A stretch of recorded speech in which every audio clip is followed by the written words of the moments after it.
ഈശോയിൽ എനിക്ക് എത്രയും സ്നേഹം നിറഞ്ഞവരെ, ജൂലൈ മാസം ഈശോയുടെ തിരുരക്തത്തിന് പ്രത്യേകമായി സമർപ്പിക്കപ്പെട്ടിട്ടുള്ള മാസമാണ്. നമ്മുടെ രക്ഷാകര ചരിത്രത്തിൽ ഈശോയുടെ തിരുരക്തത്തിനുള്ള പ്രാധാന്യം എന്താണെന്ന് നമുക്കൊന്ന് ധ്യാനിക്കാം. ഉൽപ്പത്തിയുടെ പുസ്തകത്തിൽ തൻ്റെ സഹോദരനോടുള്ള അസൂയ നിമിത്തം ആബേലിനെ കൊല ചെയ്യുന്ന കായനെ നാം കാണുന്നുണ്ട്.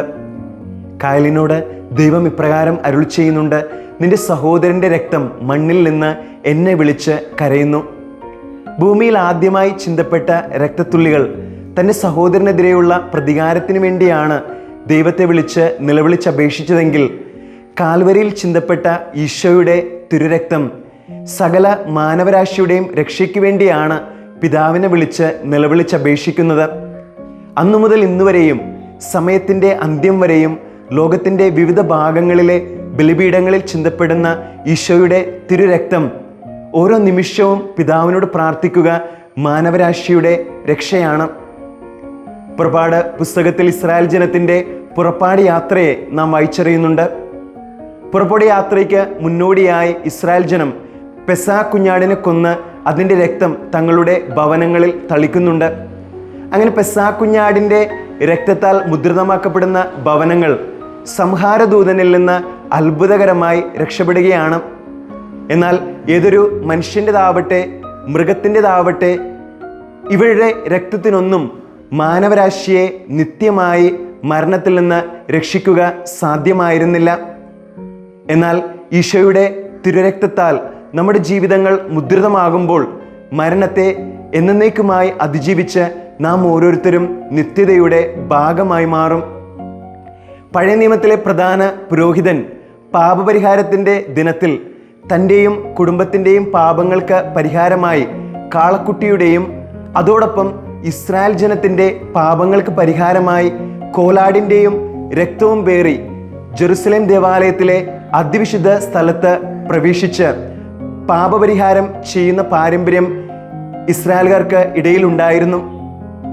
എന്നാൽ ഈ മൃഗങ്ങളുടെ രക്തത്തിനൊന്നും മാനവരാശിയുടെ പാപം എന്നേക്കുമായി മോചിപ്പിക്കുക സാധ്യമായിരുന്നില്ല.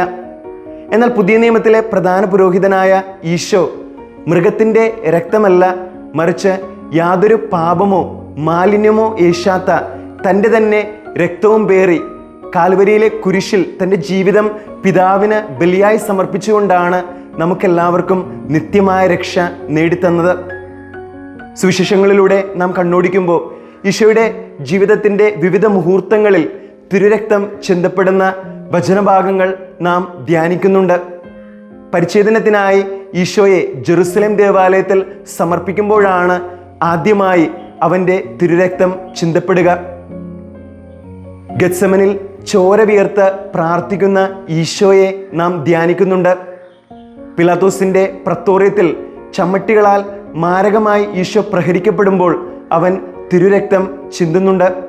തുടർന്ന് കാൽവരിയിലേക്കുള്ള യാത്രയിലും കാൽവരിയിൽ കുരിശിൽ കിടന്ന അവൻ്റെ കാലുകളിലും കൈകളിലും കാരിരുമ്പാണികൾ അടിച്ചിറക്കുമ്പോൾ ഈശോ തിരുരക്തം ചിന്തുന്നുണ്ട്.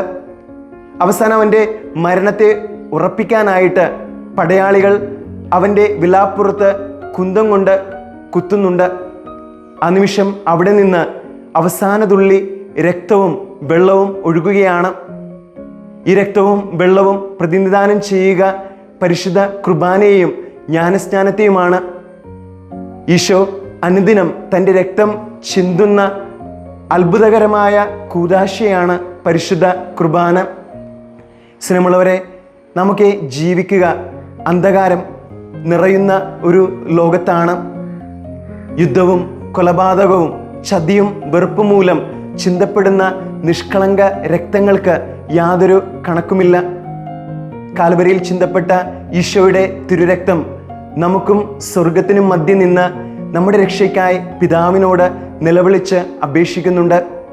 ഈശോയുടെ തിരുരക്തത്തിൻ്റെ അനന്തമായ തിരുയോഗ്യതയിൽ ആശ്രയിച്ച് നമ്മുടെ ജീവിതങ്ങളെ ഈശോയുടെ തിരുരക്തത്താൽ മുദ്രിതമാക്കണമേ എന്ന് നമുക്ക് ആത്മാർത്ഥമായി പ്രാർത്ഥിക്കാം.